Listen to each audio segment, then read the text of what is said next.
আসসালামু আলাইকুম। প্রিয় দর্শক, অন্য মঞ্চের আলাপ চাইতায় আপনাদের সকলকে আমন্ত্রণ জানাচ্ছি। 94,000 সদস্য তিন বাহিনীর মাঠে থাকবে। এর মধ্যে আইন শৃঙ্খলা রক্ষায় 90,000 সেনাবাহিনী, 2,500 নৌবাহিনী, 1,500 বিমান বাহিনীর সদস্য মোতায়েন করা হবে। কেউ কেউ বলছেন যে এইবার তারের মতন সোজা হয়ে যাবে বাংলাদেশ, যেমনটা 111 সরকারের সময় হয়েছিল। দেখেন, 111 সরকার নিয়ে আমরা সবাই আলোচনা সমালোচনা করি, কিন্তু তখন মনে হয় আমি অনার্স ফার্স্ট ইয়ারে পড়তাম। তখন এর একটা ঘটনা বলি। তখনকার আর্মির শাসন আর এখনকার আর্মির শাসনে বাংলাদেশের পার্থক্যটা কোথায়? তখন আমার এরকম বড় বড় চুল ছিল। যারা কুমিল্লা ভিক্টোরিয়া কলেজে পড়াশোনা করছেন অনেকেই তখন আমার চিনতেন। আমি চুলে ঝুটি করতাম। আর মানে এটা 2000 কত 7-এর দিকে, যে সরি 8-9-এর দিকে 111 সরকার যখন আসলো। হ্যাঁ, তো আমি একটা চশমা ছিল MP3, একটা ওয়ালটন হুন্ডা ছিল। আমি একদিন পালপাড়া ব্রিজ থেকে হুন্ডাটা চালাইয়া চালাইয়া আসতেছি ভাই, মাঝখানে আর্মির গাড়িটা দাঁড়াইলো, মানে আমার সিগন্যাল দিল চুল কাটার জন্য, সোজা আলটিমেটাম দিল। এরপরে লাইসেন্স চেক করলো, নাই। পায়ের মধ্যে আমার ক্যাটস নাই, লুকিং গ্লাস খোলা, সামনে একটা পুকুর ছিল, বললো যে 3টা ডুব দিয়ে আসো। আমি মনে করলাম যে ভাই বহুত কাকুতি মিনতি করছি, কিন্তু 3টা ডুব আমার দেওয়াইলই। শুধুমাত্র আমি না, তখন হয়েছিল কি, বাসের ছাদে যদি কেউ যাত্রী নিত, সামনের ট্যাক্সি বা সিএনজিতে যদি অতিরিক্ত কেউ নিত, এইভাবে কিন্তু শাসন করতে। এক রিক্সাতে 3জন উঠলেও কিন্তু পিটাইতো মানুষ। এক ধরনের আর্মি বা ওই শাসন আমলটার প্রথম দিকে বাহবা দিছিল, কিন্তু আর্মিদের তৎকালীন প্রেক্ষাপটে প্রথম কিন্তু এই মহিউদ্দিন ফখরুল সরকার প্রথম দিকে মানুষের হৃদয় জয় করে ফেলছিল। অবৈধ স্থাপনা, বাজার পাটে যা আছে সব গণহারে ভাঙচুর করলো, একটা সময় ট্র্যাকলেস হয়ে গেল। এইবার আমাদের সেনাবাহিনী কিন্তু মাঠে আছে গত 15 মাস ধরে, কিন্তু কিছু কিছু এলাকায় এরকম ডর ভয় থাকলেও অনেক এলাকায় সেনাবাহিনী যে মাঠে আছে এটার ইফেক্ট আসলে পড়ে না। যদিও সেনাবাহিনী খবর পেলে সাথে সাথে যায়, কিন্তু সেনাবাহিনী মাঠে আছে, ঘটনা ঘটতেছে। এখন এই যখন পরিস্থিতি, তো এই যে জাতীয় নির্বাচন ডক্টর ইউনূস করবেন, তো তিনি কতটুকু ফ্রি অ্যান্ড ফেয়ার নির্বাচন দিতে পারবেন? এখন প্রকাশ্যে মব টপ হয়, একটু কমে আসছে, কিন্তু আটকানো তো যাচ্ছে না। গুলি করে মাইরা ফেলতেছে মানুষ, অনেক কিছুই ঘটতেছে গত 1.5 বছরে। এগুলা কি কমছে নাকি বাড়ছে? এই সরকার আসার পরে কেন হচ্ছে? তার মানে মানুষ কন্ট্রোল না, মানুষ আইনের মধ্যে থাকা লাগে, শাসনের মধ্যে। ছাইরা দিবে না আউলাইবো, আর জাতে তো বাঙালি। এখন এই আউলাইন না জাতিরে ঠিক করার জন্য যে সিদ্ধান্ত নেওয়া হয়েছে গতকালকে রাতের মিটিং এর পরে, আমার কাছে মনে হয় খুব বেশি কাজে দিবে না, তবে রানিং অবস্থা থেকে বেটার হবে। এখন আবার বেটারও হইতে পারে কখন, যে সেনাবাহিনীর প্রতি এখন কি হার্ড এন্ড রুলস করার জন্য কি কোনো রুলস আছে, যে তোমরা হার্ড পর্যায়ে থাকো মাঠে, নাকি ঢিলাঢালা পর্যায়ে? আমার মনে হয় এখন ঢিলাঢালা পর্যায়ে আছে। হার্ড হইলে সেনাবাহিনীতে একটা পাবলিকের মুখ বের হয়ে যাওয়ার কথা, কিন্তু এটা হচ্ছে না। তবে নির্বাচনের আগে হবে। একটা সুষ্ঠু নির্বাচনের জন্য মাঠে সেনা, নৌ, বিমান বাহিনী, আপনারা সকালে নিউজটা দেখছেন, যেটা বৈঠক হয়েছিল গতকালকে রাতে, 94,000 সদস্য 3 বাহিনীর আপনার নির্বাচনকে ঘিরে মাঠে থাকবে। এর মধ্যে আইন শৃঙ্খলা রক্ষায় 90,000 সেনাবাহিনী, 2,500 নৌবাহিনী, 1,500 বিমান বাহিনীর সদস্য মোতায়েন করা হবে। প্রতিটি উপজেলায় একটি কোম্পানি সেনা মোতায়েন থাকবে। আর আমাদের সরকারের পক্ষ থেকে আমরা দেখলাম যে আগামী জাতীয় নির্বাচনকে কেন্দ্র করে অনেক কিছুই এখানে আমরা আলোচনার মধ্যে আসছে। বাট আমার বক্তব্য হচ্ছে কি, গত 15 মাস সেনাবাহিনী যথেষ্ট সাপোর্ট দিচ্ছে বাংলাদেশ। দেখেন যতটুকু এখনো ঠিকঠাক আছে, অনেক জায়গায় পুলিশের পাত্তা দেয় না, সেনাবাহিনীর মানে হস্তক্ষেপ লাগে। আস্তে আস্তে পুলিশও তাদের অবস্থান শক্ত করছে, অনেক দিকে তারা ক্যাপাবল হয়ে উঠতেছে। এটা সময় লাগবে, একটা রাজনৈতিক সরকার আসলে এটা আরো শক্ত হয়ে যাবে। বাট এই সিচুয়েশনে যদি 94,000 সদস্য মাঠে থাকে আর তাদের হাতে যদি একটা পাওয়ার দেওয়া হয়, আমার ধারণা একদিকে এটা আমার ধারণা মনে হয়, বাট পাওয়ারটা দিতে হবে, পাওয়ার, সুপ্রিম পাওয়ার তাদেরকে দিতে হবে। কারণ আপনি ভাই বন্দুক দিয়ে রাখলেন, কিন্তু ওই যে উপরের অফিসারের কথা ছাড়া গুলি করা যাবে না, তাহলে তো আবার ঝামেলা। আবার গুলি করলো এখন ঝামেলা, যদি কেউ ভোটার বাক্স নিয়ে দৌড় দিতেছে। হ্যাঁ, গুলি করলে তো পায়ে টায়ে করা রুলস আছে। বা এখন যদি না প্রতিবার আপনি মেশিন দিয়ে রাখছেন, উপর থেকে পাওয়ার ছাড়া করে রাখছেন, তো লাভ হলো কি? বন্দুক দিচ্ছেন, ভিতরে ম্যাগজিন নাই। সেনাবাহিনী এদেরকে নামানোর পরে আছে অলরেডি যারাই আছে, বাট বাকিদেরকে সুপ্রিম পাওয়ার দিতে হবে। তাহলে আশা করি 94,000 সেনা সদস্য দলমত নির্বিশেষে বাংলাদেশে একটা সুষ্ঠু নির্বাচনের জন্য যদি কাজ করে সম্ভব। পুলিশ তো আছেই, এর পাশাপাশি র্যাব আছে, বিজিবি আছে, আনসার আছে, আরো কিন্তু ফোর্স আছে। তবে এগুলো হচ্ছে মূল যে থাকে না, যে মূল পাওয়ার বেস ক্যাম্প যেটা, এটা হচ্ছে এটা। তো আশা করি সবকিছু ঠিকঠাক থাকলে দেশের মানুষ সোজা হয়ে যাবে, নির্বাচনও ভালো হবে। বাট রাইট নাও যেভাবে সেনাবাহিনী ভূমিকা পালন করছে কম বেশি সন্তোষজনক, কিন্তু নির্বাচনমুখী ইস্যুতে সন্তোষজনক না। ডক্টর ইউনূস ক্ষমতায় আসার পর প্রথমে বলেছিলেন যে 2024 সালের মাঝামাঝিতে নির্বাচনটি হবে, কিন্তু লন্ডনে এসে জনাব তারেক রহমানের সাথে একটি মিটিং করলেন। সেই মিটিংয়ের পর তিনি সিদ্ধান্ত দিলেন যে এটি 2026 সালের ফেব্রুয়ারির মাঝামাঝি নাগাদ হতে পারে এবং হবে। এমনটাই ছিল, কারণ ফেব্রুয়ারির 14 তারিখ থেকে সম্ভবত ঈদ, রোজা, সেহেতু রোজার আগেই নির্বাচনটি হওয়ার কথা ছিল। কিন্তু এখন যেহেতু আপনারা শুনছেন যে নির্বাচনটি ফেব্রুয়ারিতে নয়, আরো 2 মাস পিছাতে পারে, এর কারণ কি? এবং যদি এই পিছানো হয় তাহলে এটা কি ফেব্রুয়ারি থেকে আরো একটু বেশি পিছাবে নাকি আরো একটু কম পিছাবে, সেই বিষয়টিও একটি ভাবনার বিষয়। মূল বিষয়টি হচ্ছে ব্রিটেন, আমেরিকা এবং ইউরোপিয়ান ইউনিয়নের যে রাষ্ট্রদূতরা রয়েছে, জাতিসংঘ মানবাধিকার কমিশন এবং জাতিসংঘের যেসব প্রতিষ্ঠান রয়েছে যারা নির্বাচন মনিটরিং করেন, তারা সহ সবাই এক বাক্যে একটি কথা ডক্টর ইউনূসকে নোট দিয়ে বলে দিয়েছেন, যেটি আমেরিকান দূতাবাসের মাধ্যমে ডক্টর ইউনূসের কাছে গিয়ে পৌঁছেছে। সেখানে একদম ক্লিয়ার একটি কথা যে 14 দলীয় জোটে যারা ছিল, আওয়ামী লীগ, জাতীয় পার্টি, জাসদ এবং অন্যান্য যেসব দল ছিল, তাদেরকে বাদ দিয়ে যদি বাংলাদেশে কোনো নির্বাচন হয়, বিশেষ করে জাতীয় পার্টি এবং আওয়ামী লীগ, তাইলে সেই নির্বাচনটিকে আন্তর্জাতিক মহল একটি গ্রহণযোগ্য নির্বাচন বলে মেনে নেবে না। আমেরিকার সেই নোটে এমনও কথা ছিল যে আওয়ামী লীগের সময়ে যেই নির্বাচনে বিএনপি এবং জামায়াতে ইসলামী সহ আরো অন্যান্য জোট বয়কট করেছে, সেই নির্বাচনটিকে আমরা কাজ চালানোর জন্য মেনে নিয়েছি, কিন্তু আমরা সঠিকভাবে এটাকে সঠিক গণতান্ত্রিক নির্বাচন বলিনি। তারপরেও এখন যে নির্বাচনটি ফেব্রুয়ারিতে হওয়ার কথা রয়েছে, সেই নির্বাচনটি শেখ হাসিনার আমলে যে কোনো নির্বাচনের চাইতেও খারাপ হবে। কেননা শেখ হাসিনা কিন্তু কখনো বিএনপিকে বা জামাতকে নির্বাচনে অংশগ্রহণ করা থেকে বিরত রাখেনি। তারা বলেছে যে নির্বাচন হবে প্রধানমন্ত্রী শেখ হাসিনার অধীনে, যারা চায় তারা অংশগ্রহণ করবে, যারা চায় অংশগ্রহণ করবে না। ডেমোক্রেসিতে কারো অংশগ্রহণ করা এবং না করা দুইটাই হচ্ছে রাজনৈতিক দলের চয়েস। এখন রাজনৈতিক দল অংশগ্রহণ করতে পারে, নাও করতে পারে, কিন্তু এখন যেটা হচ্ছে সামরিক ফরমানের মতো ডক্টর ইউনূস ফরমান জারি করে ছাত্রলীগকে নিষিদ্ধ করেছে এবং আওয়ামী লীগের কর্মকাণ্ড ক্রিমিনালাইজ করেছে। সাথে সাথে এই অবৈধ নির্বাচন কমিশনকে দিয়ে একটি পরিপত্র জারি করিয়েছে যে আওয়ামী লীগের যে মানে রেজিস্ট্রেশন সেটি এবং আওয়ামী লীগের যে মার্কা সেটি এই মুহূর্তে স্থগিত রয়েছে। তাহলে আপনারা বোঝেন, এই অবস্থায় আমেরিকা বলেছে যে যদি আওয়ামী লীগের নির্বাচনে অংশগ্রহণের সুযোগ থাকতো, জাতীয় পার্টির যদি অংশগ্রহণের সুযোগ থাকতো, সেই দল যদি অংশগ্রহণ না করত, সেই ক্ষেত্রে বলা যেত যে এটি একটি গ্রহণযোগ্য নির্বাচন, আমরা কাজ চালানোর জন্য বাংলাদেশের সাথে থাকব। কিন্তু যেহেতু এই দলগুলোকে সিস্টেমেটিক্যালি অংশগ্রহণ না করার জন্য গভর্নমেন্টের কাছ থেকে পরিপত্র জারির মাধ্যমে নিষিদ্ধ ঘোষণা করা হয়েছে, সেহেতু এটাকে আমরা গণতান্ত্রিক কোনো শক্তি হিসাবে মনে করি না এবং আমরা এই সরকারকে স্বীকৃতি দেব না। এই কথাটি আসার আরো একটি কারণ রয়েছে। সেই কারণটি অতি সাম্প্রতিক আপনারা দেখেছেন, মালয়েশিয়ার রাজধানী কুয়ালালামপুরে আমেরিকার প্রতিরক্ষামন্ত্রী এবং ভারতের প্রতিরক্ষামন্ত্রীর মধ্যে একটি প্রতিরক্ষা সহযোগিতা চুক্তি স্বাক্ষরিত হয়েছে। এটি নিয়ে আমি আগে একটি ভিডিও করেছি, সেটা নিয়ে আজকে বিস্তারিত আর বলতে চাই না। সেই ভিডিওটিতে আমি বিস্তারিত বলেছিলাম।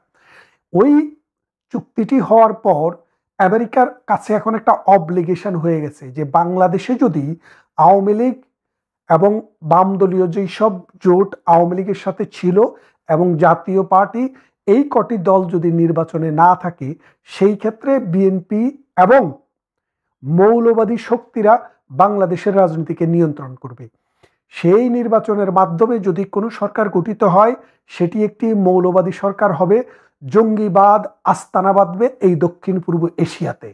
এর ফলে ভারত সহ অনেক দেশের স্থিতিশীলতা বিনষ্ট করার চেষ্টা করা হবে এখান থেকে, যেমনটা আফগানিস্তানে তালেবান দিয়ে করেছে, যেমনটা পাকিস্তান তেহরিকে তালেবান, তারপরে জৈশি মোহাম্মদ, লস্করে তৈয়বা, এই রকম জঙ্গি সংগঠনগুলা এই ভারতীয় সীমান্ত, কাশ্মীর এবং পাকিস্তানকে যেভাবে একটি একদম অকার্যকর রাষ্ট্রে পরিণত করেছে, অর্থনৈতিকভাবে ভঙ্গুর করে দিয়েছে, সেই রকম একটি অবস্থা তৈরি হবে বাংলাদেশে। এবং আমেরিকা, ব্রিটেন, পশ্চিমা শক্তি, জাপান এই রকম কোনো নির্বাচনও দেখতে চায় না, এই রকম কোনো অবৈধ গোষ্ঠী, এরকম কোনো জঙ্গি গোষ্ঠী, সাম্প্রদায়িক গোষ্ঠীর উত্থানও দেখতে চায় না। বিশেষ করে ভারতের সাথে চুক্তিটি হওয়ার পর আমেরিকা সিদ্ধান্ত নিয়েছে যে বাংলাদেশের এই রকম কোনো নির্বাচনকে, যেহেতু ভারত এটাকে মনে করে ভারতের জন্য, দক্ষিণ পূর্ব এশিয়ার জন্য, বাংলাদেশের জন্য এটা একটা হুমকি, সেই ক্ষেত্রে আমেরিকা এটাকে আর সমর্থন দেবে না। এই খবরটি পাওয়ার পর ডক্টর ইউনূস তার কিছু কিছু পারিষদের সাথে কথা বলেছেন, বলে এরকম একটি আভাস দিয়েছেন, যদি ফেব্রুয়ারিতে নির্বাচন করা হয় তাহলে আওয়ামী লীগকে কিভাবে ম্যানেজ করা হবে, জাতীয় পার্টিকে কিভাবে ম্যানেজ করা হবে, সুতরাং মাস আরো 2টি বাড়াতে হবে। কারণ হচ্ছে বাংলাদেশের বিদ্যমান কনস্টিটিউশন এবং নির্বাচন কমিশনের যে আইন রয়েছে, সেই আইন অনুসারে 3 মাস আগে অর্থাৎ 90 দিন আগে তফসিল ঘোষণা করতে হয়।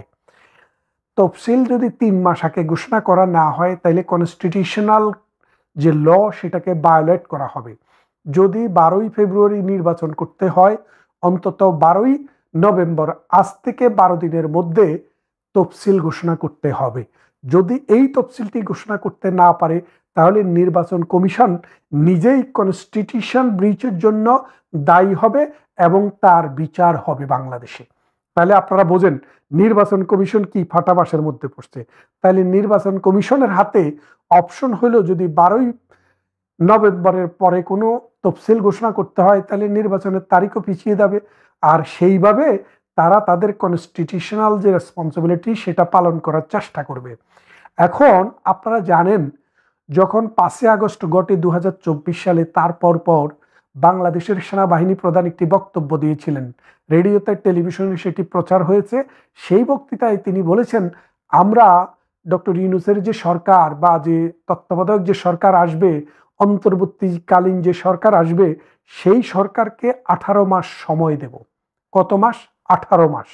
এই 18 মাস সময়ের মধ্যে জানুয়ারির 15 তারিখ পড়ে, তার মধ্যে যদি কোনো নির্বাচন না হয় তাহলে সেনাবাহিনীর মধ্যে যে রিপার্কেশনটা হচ্ছে আপনারা জানেন, যে সেনাবাহিনীর বিরুদ্ধে যুদ্ধ অপরাধের বিচার শুরু করেছে। সেনাবাহিনীর ভেতরে নানান গ্রুপ, নানান দল উপদল অলরেডি কঠিন অবস্থানের মধ্যে রয়েছে, যার কারণে ডক্টর ইউনূস যদি এখন ফেব্রুয়ারিতে নির্বাচন করতে না পারে, সেই ক্ষেত্রে সেনাবাহিনী কিন্তু পাওয়ার টেক ওভার সম্ভাবনা খুব বেশি। তাহলে দেখেন, সমস্যা কিন্তু একদিক থেকে নয়, সমস্যা 3 দিক থেকে।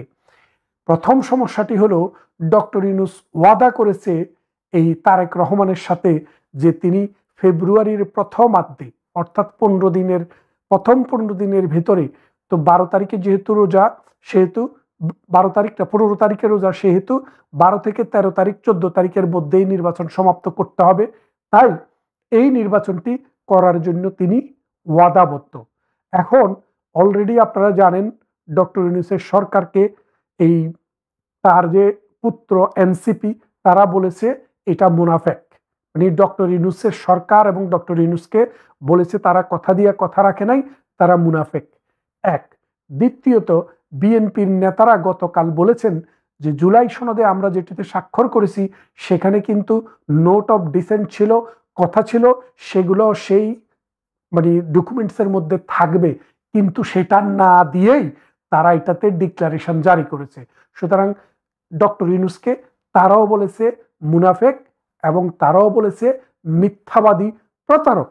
তাহলে দেখেন, আমরা আওয়ামী লীগ আমরা না বললাম, তাদের যারা সরকার, যাদের মানে তাদেরকে যারা সরকার নিয়োগ করেছে, এনসিপি, জামাতে ইসলামী এবং বিএনপি। এই তিনটার মধ্যে দুইটি দল অলরেডি ডক্টর ইউনূসকে একটি মুনাফেক হিসেবে ঘোষণা দিয়েছে। তাহলে বোঝেন, এই মুনাফেক ঘোষণার পর ডক্টর ইউনূস কিন্তু খুব প্রেশারের মধ্যে আছে যে আমি তো অলরেডি মুনাফেক হয়ে গেছি, যদি ফেব্রুয়ারি নির্বাচন না করতে পারি তাহলে আরো কঠিন অবস্থা। অন্যদিকে আমেরিকা এবং ব্রিটেন বলে দিয়েছে আওয়ামী লীগ, জাতীয় পার্টি এবং তার জোট ছাড়া কোনো নির্বাচন হলে সেই সরকারকে তারা রিকগনিশন দেবে না, অর্থাৎ সরকারকে স্বীকৃতি দেবে না, যেমনটা তালেবান সরকারকে দেওয়া হয় নাই। এমতো অবস্থায় ডক্টর ইউনূসের উভয় সংকট। এখন এই সংকটের সমাধানের জন্য ডক্টর ইউনূসকে শেখ হাসিনার মুখাপেক্ষী হতে হবে, আওয়ামী লীগের মুখাপেক্ষী হতে হবে, জাতীয় পার্টির মুখাপেক্ষী হতে হবে, ভারতের মুখাপেক্ষী হতে হবে, জনতার মুখাপেক্ষী হতে হবে। কারণ আজকের দিনে একটি নির্বাচন করতে গেলে সরকারের যে স্টাবিলিটি দরকার, সরকারের যে ফোর্স দরকার, সরকারের যে ক্যাপাবিলিটি দরকার, সেই ক্যাপাবিলিটি সরকারের নেই। কেননা আওয়ামী লীগ যদি অসহযোগিতা করে, জাতীয় পার্টি যদি অসহযোগিতা করে, আওয়ামী লীগের জোট সঙ্গীরা যদি অসহযোগিতা করে, তাহলে ডক্টর ইউনূসের পক্ষে সেই নির্বাচনটি কখনো সুষ্ঠুভাবে বাংলাদেশে করা সম্ভব নয়। আর যদি একটি সুষ্ঠু নির্বাচন না হয়, মানুষের মধ্যে যদি ক্রেডিবিলিটি যদি তৈরি করতে না পারে, কোনো সরকার এসে বাংলাদেশে 6 মাসও থাকতে পারবে না। সাম্প্রতিক আপনারা দেখেছেন আসিফ মাহমুদ সজীব ভুঁইয়া 9,000 তরুণ ছাত্র যুবককে অস্ত্রের ট্রেনিং দেওয়ার জন্য সিদ্ধান্ত নিয়েছে এবং আহ্বান করেছে অ্যাপ্লিকেশন করার জন্য। গতকাল বিবিসিতে একটি প্রতিবেদন প্রকাশিত হয়েছে, আপনারা দেখেছেন, বিবিসি বাংলার নিউজে পোর্টালে গেলে এখনো পাবেন। সেখানে তারা যে নিউজটি করেছে সেখানে বলেছে বাংলাদেশ কার সাথে যুদ্ধের জন্য তৈরি হচ্ছে। আসিফ মোহাম্মদ সজীব ভুঁইয়া বলেছেন বাংলাদেশ স্ট্র্যাটেজিক্যালি এমন একটা জায়গায় অবস্থিত, আমাদের যুদ্ধের জন্য তৈরি থাকতে হবে। আমাদের সাথে যুদ্ধ করার মতো দুইটি দেশ রয়েছে, একটি মিয়ানমার আর একটি ইন্ডিয়া, ভারত। তাহলে আপনি দেখেন এই যে মহাভারত, এই মহাভারতের বাংলাদেশের সাথে কেন যুদ্ধ করতে হবে? বাংলাদেশ এমন কি দেবে না ভারতকে? ভারত চাইলে, আমি জানি না বাংলাদেশের এমন কি রত্ন আছে, কিন্তু বাংলাদেশের যে টেরিটোরিয়াল ইন্টিগ্রিটি, ভারত যদি চায় 5 ঘন্টারও কম সময়ে সেটা কিন্তু ভারত দখল করতে পারে। অথচ ভারত কিন্তু কোনো কালেই সেটি চায়নি, এখনো চায় না। কেননা 1971 সালের মহান মুক্তিযুদ্ধের পর থেকে কত সুযোগে বাংলাদেশে এসছে, ভারত কিন্তু সেটা চায়নি। তার মানেটা দাঁড়াচ্ছে সজীব ভুঁইয়া বুঝতে পেরেছেন বাংলাদেশে ফেব্রুয়ারির নির্বাচনটি ক্রেডিবল হবে না, সেই নির্বাচনে সরকার 6 মাসও টিকতে পারবে না, যার কারণে এবং আন্তর্জাতিক কোনো স্বীকৃতিও আসবে না, যার কারণে তিনি জঙ্গি প্রশিক্ষণ রাষ্ট্রের টাকায় দেওয়ার জন্য এই 9,000 ছাত্রকে প্রাথমিক পর্যায়ে বাছাই করেছেন। আপনাদের সবার প্রতি অনুরোধ রইল, আপনারা আপনাদের সন্তানদের ভবিষ্যৎ যদি চান, যারা যারা এই প্রশিক্ষণ নেবে তাদের ভবিষ্যৎ অন্ধকার। কারণ এই প্রশিক্ষিত জঙ্গিদেরকে আফগানিস্তানের মতো কোনো রাষ্ট্রে যুদ্ধ হলে সেখানে পাঠানো হবে। সরি, আপনারা জানেন পাকিস্তানে একটি যুদ্ধ চলছে, তেহরিকে তালেবান। এই তালেবানরা পাকিস্তান সরকারের বিরুদ্ধে যুদ্ধ করছে, সেখানে আরেকটি তালেবান স্টেট তৈরি করার জন্য। আসুন আমরা আমাদের সন্তানদেরকে রক্ষা করি এই মৌলবাদী, এই জামাত শিবিরের এজেন্ট এবং এই জঙ্গিদের কথায় আমাদের ছেলেমেয়েদেরকে আমরা যুদ্ধে যাওয়ার ট্রেনিং দিতে দেব না। এবং বিবিসির খবরটি দেখলে দেখবেন তির্যকভাবে বলেছেন যে বাংলাদেশ আসলে স্ট্র্যাটেজিক্যালি কার সাথে যুদ্ধ করতে চাচ্ছে। সেই জন্য বলছি যে নানান হিসাব কিতাবে দেখা যাচ্ছে বাংলাদেশে আসলে ফেব্রুয়ারিতে কোনো নির্বাচন হচ্ছে না। যদি ফেব্রুয়ারিতে নির্বাচন না হয় তাহলে কখন হবে সেটি আমরা দেখব। এক, দ্বিতীয়ত আরেকটি ইস্যু যে একটি গণভোট চাচ্ছে। এই গণভোট বিষয়ে আপনারা যদি দেখেন, আজকে যদি গণভোট দেন তাহলে তো আওয়ামী লীগকে আর মার্কা দেওয়া লাগছে না। আওয়ামী লীগ এবং বিএনপির লোকেরা যদি গণভোটে না বলে, তাহলে এই জামাত এবং এনসিপির কি হবে, ডক্টর ইউনূসের কি হবে, সেই কথাটি মাথায় রেখে আমরাও কিন্তু গণভোটের দিকে পদার্পণ করব। কারণ এই গণভোট মানেই হচ্ছে একটি না ভোট, আর এই না ভোটটি বিএনপি এবং আওয়ামী লীগের 70% লোক যদি দেয়, তো জামাত আর এনসিপি বানের জলে ভেসে যাবে। আসুন, বাংলাদেশকে রক্ষা করতে হলে আওয়ামী লীগকে ইনক্লুড করেই যেই কোনো নির্বাচন চিন্তা করতে হবে, এবং আওয়ামী লীগের নেতা কর্মী যারা রয়েছেন সবাই প্রস্তুত হন, ডাক আসবে, আপনারাও নির্বাচন করবেন, আপনারাও নৌকা মার্কা দেখবেন, এবং এই বাংলাদেশে আওয়ামী লীগ ছাড়া কোনো নির্বাচন হবে না। কেননা এই বাংলাদেশ আওয়ামী লীগের নেতৃত্বে তৈরি হয়েছে এবং উন্নত হয়েছে। পরিবর্তন আসছে। গত 15 মাস যাবৎ আমরা একটি অপরিবর্তিত সরকার, একটি অনির্বাচিত সরকারের অধীনে শাসিত হচ্ছি, শোষিত হচ্ছি। বাংলাদেশের মানুষের জীবন বিপন্ন হয়ে গেছে। অনেকে ভাবছেন, সাধারণ মানুষও বলাবলি করছেন যে কোনো পরিবর্তন হয় না কেন। আমি অসংখ্য কন্টেন্টে বলেছি যে আমরা সাম্রাজ্যবাদীদের খপ্পরে পড়ে গেছি। সাম্রাজ্যবাদীদের সিগন্যাল ছাড়া এখানে খুব সহসা পরিবর্তন হবে না। আমাদের অভ্যন্তরীণ রাজনীতি এখানে পরিবর্তন করতে পারবে না, আমাদের সেনাবাহিনী ক্যান্টনমেন্ট পরিবর্তন করতে পারবে না, যদি না সাম্রাজ্যবাদীদের সিগন্যাল না আসে। কিন্তু সাম্প্রতিক নানা রকম ঘটনা প্রবাহে মনে হচ্ছে যেন পরিবর্তনের একটা হাওয়া লাগছে, হাওয়া উঠছে, বাতাসের শনশন শব্দ শোনা যাচ্ছে। আপনারা খেয়াল করেছেন যে গত শুক্রবার মার্কিন যুক্তরাষ্ট্র এবং ভারতের মধ্যে কুয়ালালামপুরে একটি 10 বছরের প্রতিরক্ষা চুক্তি স্বাক্ষরিত হয়েছে। এই প্রতিরক্ষার মধ্যে ভারতের প্রতিরক্ষা যুক্ত আছে। ভারতের জন্য কোনো ভূমি যদি প্রতিরক্ষার জন্য থ্রেট হয়, সেটা বাংলাদেশ হতে পারে, সেটা পাকিস্তান হতে পারে, সেটা চীন হতে পারে, সেটা নেপাল হতে পারে, সেটা ভুটান হতে পারে। ভারত সীমান্তবর্তী যে কোনো দেশ যদি ভারতের জন্য নিরাপত্তার থ্রেট হয়, সেই প্রতিরক্ষাও সুনিশ্চিত করেই ভারত এই প্রতিরক্ষা চুক্তিতে স্বাক্ষর করেছে। এটি নিঃসন্দেহে একটা ইতিবাচক দিক। এবং একই সাথে গত শুক্রবারে আরেকটি ঘটনা ঘটেছে।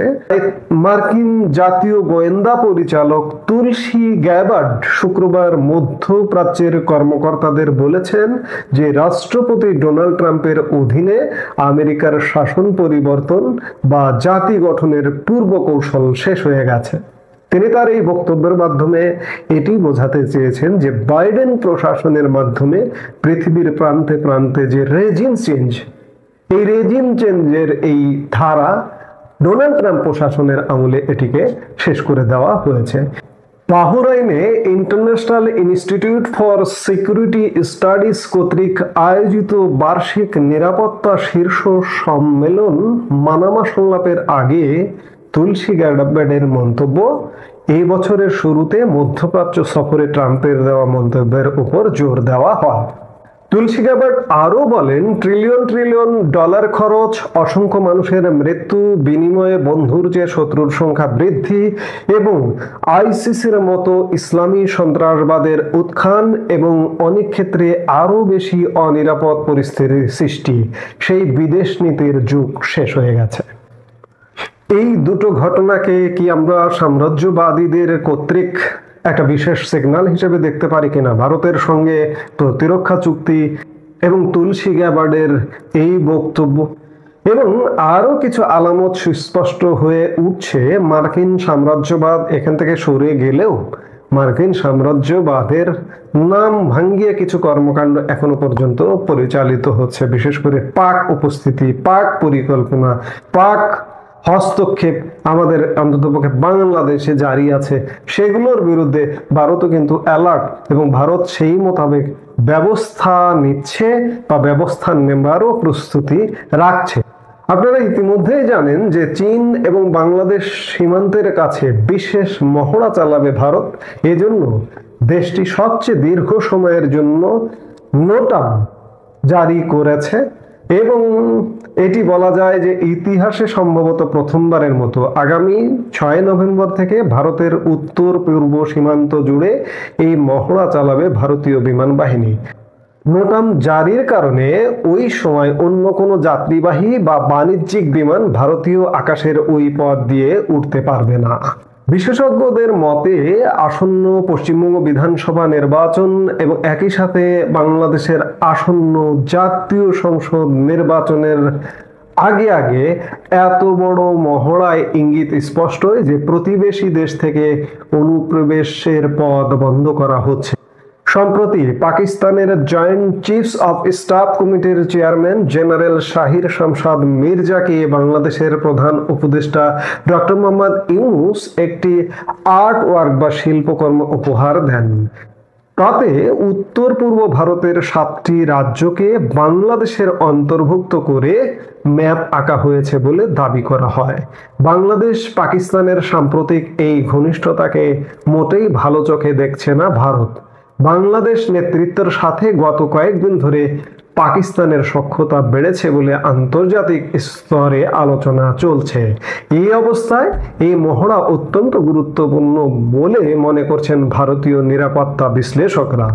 আমি খানিক আগে বললাম যে মার্কিন সাম্রাজ্যবাদ তারা গুটিয়ে চলে যাবার পথে, কিন্তু শেষ পর্যন্ত তারা চলে গেলেও তাদের নাম ভাঙিয়ে খাওয়ার একটা প্রবণতা থাকবে এবং সেই কাজটি পাকিস্তান শেষ পর্যন্ত এখানে করবার চেষ্টা করবে এবং সেই প্রচেষ্টা অব্যাহত আছে। সেই প্রচেষ্টা থেকে পাকিস্তানের কর্মকাণ্ডকে দমন করতে ভারত নানা পদক্ষেপ নানা প্রস্তুতি নিয়ে রেডি আছে।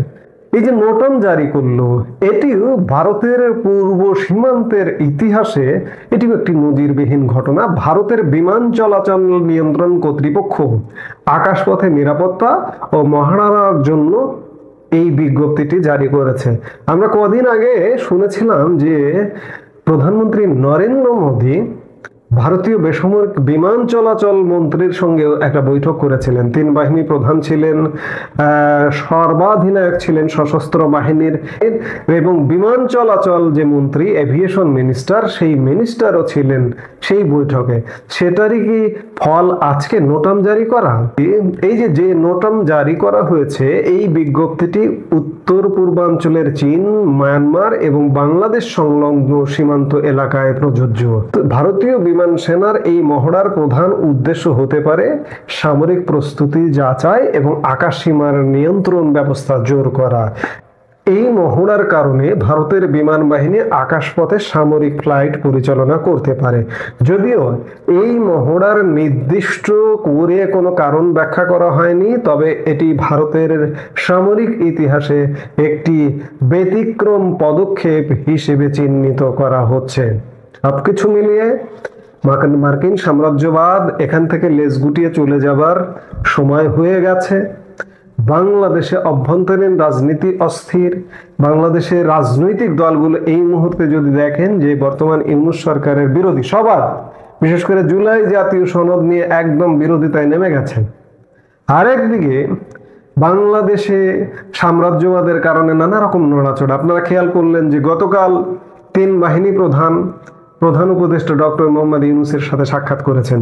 এটি কি শুধুই সাক্ষাৎ, এবং সেটি হঠাৎ করে আকস্মিক সাক্ষাৎ, এবং এই সাক্ষাতে যেসব ব্যাখ্যা করা হচ্ছে সরকারের তরফ থেকে সেই ব্যাখ্যাগুলো আসলে সঠিক নয়। অন্যদিকে আগামী 4 তারিখ মঙ্গলবার সুপ্রিম কোর্ট প্রধান বিচারপতি ফুলকোট সভা ডেকেছেন। ফুলকোট সভা এটি হতে পারে বিচার বিভাগের সর্বোচ্চ আদালতে ফুলকোট সভা হতে পারে। প্রধান বিচারপতি দায়িত্ব নেবার পরে একবার ডেকেছিলেন, আবার দ্বিতীয়বার ডাকলেন। আপনারা জানেন যে তত্ত্বাবধায়ক সরকার ইস্যুটা এই মুহূর্তে জোরালোভাবে আছে উচ্চ আদালতে, এবং এই তত্ত্বাবধায়ক সরকার ইস্যুকে কেন্দ্র করে একটা তত্ত্বাবধায়ক সরকার কিংবা একটা 111 টাইপের সরকার বা সেই রকম কিছু একটা আসে কিনা। কারণ বাংলাদেশে একটা নির্বাচন হতে হবে এবং অবাধ, নিরপেক্ষ, সুষ্ঠু এবং ইনক্লুসিভ নির্বাচন হতে হবে। এটা সারা বিশ্বের দাবি, সবার দাবি। মার্কিন সাম্রাজ্যবাদও এখন দাবি করছে আসলে যে সবার অংশগ্রহণে নির্বাচন, এবং সবার অংশগ্রহণ নির্বাচন বলতে এখানে অন্য সবাই তো আছে, আওয়ামী লীগকে বাইরে রাখা হয়েছে। সেই আওয়ামী লীগও যাতে নির্বাচন করতে পারে সেই রকম একটা পরিস্থিতি ক্রিয়েট করারই কিন্তু সার্বিক অবস্থা দেখা যাচ্ছে অভ্যন্তরীণ এবং আন্তর্জাতিকভাবে। অভ্যন্তরীণ ক্ষেত্রে যাই করুন না কেন কিচ্ছু হবে না। যদি আপনি আন্তর্জাতিক সিগন্যাল না পান, আন্তর্জাতিক সিগন্যালগুলো ইতিমধ্যে সুস্পষ্ট হয়ে উঠেছে। প্রতিরক্ষা চুক্তি, তুলসী গ্যাবার্ডের রেজিম চেঞ্জ সংক্রান্ত বক্তব্য এবং ভারতের নোটাম সামরিক মহড়া, আকাশপথে সামরিক মহড়া জারি, এগুলো এক একটা থ্রেড বললেও যদি বলেন তাহলেও ভুল হবে না, থ্রেডও বলতে পারেন। এটা এক প্রকার সিগন্যাল দেওয়া এসব। তো কাজে বাংলাদেশের পরিবর্তন আসছে, পরিবর্তন দেখা যাচ্ছে, পরিবর্তনের আলামত গুলা সুস্পষ্ট। ইউনূস সরকারের চেঞ্জ আসছে খুব শীঘ্রই, হয়তো এই নভেম্বরেই সেটি হয়ে যেতে পারে। এখন দেখার বিষয় যে কি হচ্ছে। আমরা এগুলো বলি কিন্তু অনেকে এগুলো শুনতে শুনতে, ভাই এখানে অনেক হিসাব আছে। এখনো বলছি যে নভেম্বরে পরিবর্তন হবে, কিন্তু কোথাকার নাট বল্টু কোথায় গিয়ে লাগিয়ে দেয় হঠাৎ করে কেউ বলতে পারে না, পরিবর্তন নাও হতে পারে। কিন্তু এই মুহূর্তে কিছু পরিবর্তন আলামত সুস্পষ্ট। অনেক সময় আলামত দেখে বুঝে নিতে হয়, আকাশে মেঘ দেখলে, আকাশের অবস্থা দেখলে বুঝে নিতে হয় যে আজকে বৃষ্টি হবে নাকি রৌদ্রোজ্জ্বল দিন হবে। এই মুহূর্তে যে অবস্থাটি দাঁড়িয়েছে সার্বিকভাবে বাংলাদেশ এবং বিশ্ব পরিস্থিতি, তাতে পরিবর্তন আসন্ন, পরিবর্তন আসছে।